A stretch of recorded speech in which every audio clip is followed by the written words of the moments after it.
forward to vehicle availability in 2022, this industry expert expects an easing in the production of Class 1 vehicles. The beginning half of 2022 should prove to be really interesting from a fleet and a fleet management standpoint. We're certainly expecting some ease in the chip and microcontroller markets that we've really seen constrained over the last 18 months. There's been a lot of talk about silicone chips and chips, but really I think it's the microcontrollers and those small controller boards that the OEMs are really missing. That componentry allows vehicles to do a lot of things that we probably haven't thought about in the past.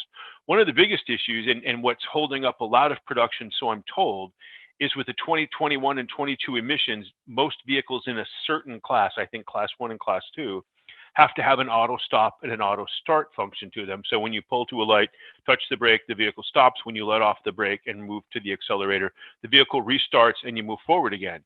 That circuitry and that componentry is fairly complex. And that's truly what's missing from the market today. That's what's holding up most of the consumer, the class 1, the sedans, the smaller pickups, that sort of thing. That's what's holding most of that up. I think we're going to see that ease a bit, but I think a lot of that fleet is going to go to the dealers and into the end user, business to consumer sort of people to try to keep those dealers afloat. And those dealers are going to raise a lot of questions if they can't get their allocations once production restarts. So I would look for a lot of that production to move to the dealers before it moves on to the commercial order boards. The good news for most commercial order boards is they're buying what tend to buy are the XL or the work truck or the lesser version of pickups or medium duty vehicles. And there's a lot less of that circuitry and componentry there. So that it should ease that production as well.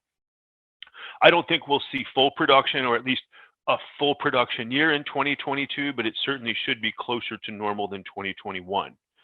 I'm really doubtful. This is my personal opinion, but I'm fairly doubtful that you're going to see a makeup of all the missed orders in 2021. I think a lot of the hulls and the undelivered vehicles in 2021 are going to just end up being canceled orders.